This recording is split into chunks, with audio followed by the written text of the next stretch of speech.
Franny here. Let's talk about the Women's College World Series finals. It's got Oklahoma, who's looking for its fourth straight college World Series championship. Can you imagine being a freshman and coming in and winning one, then the next year two, the next year three, and going for the fourth repeat?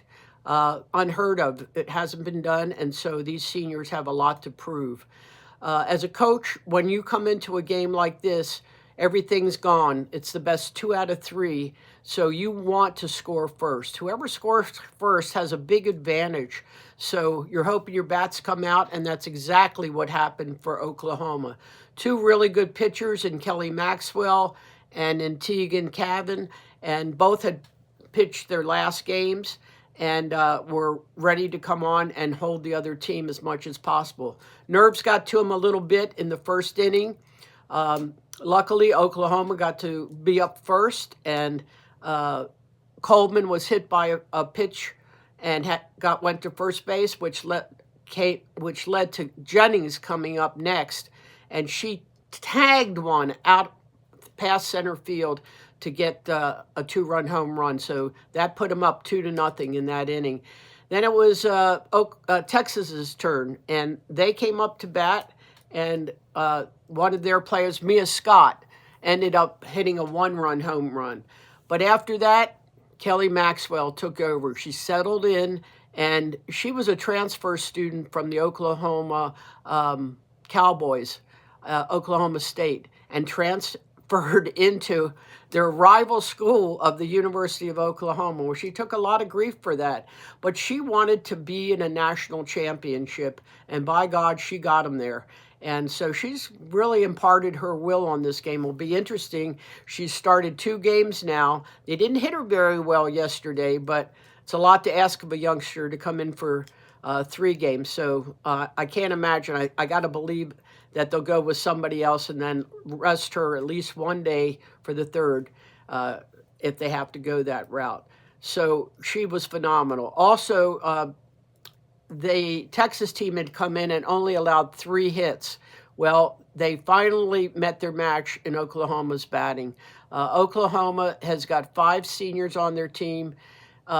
They have nothing to lose. They want to go after this three-peat. So they came in hungry, and at the end of the 3rd inning, after some really good play, they had another couple of home runs, one by Hanson, one by Pickering, and it was 5-1 at the end of the 3rd.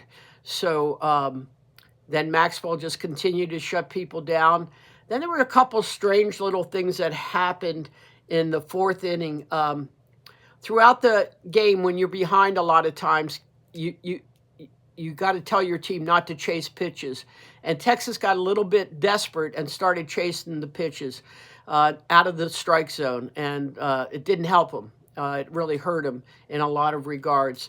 But they had a couple little errors and things that happened, and at the top of the 5th, and the bottom of the 6th, they ended up getting 2 more runs just by one was Martinez hit a ball to the second baseman and ended up going over her glove. It was an error, and she got all the way to 3rd, so they scored a run there, and then there was another error, and somebody scored. So it ended up being they scored 2 more runs there, so it was 7-3.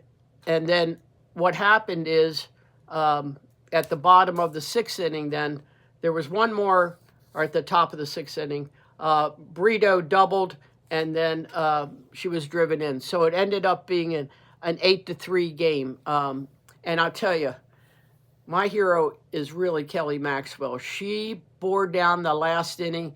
She had 1 fly out, and the last 2 batters she struck out, and with intention.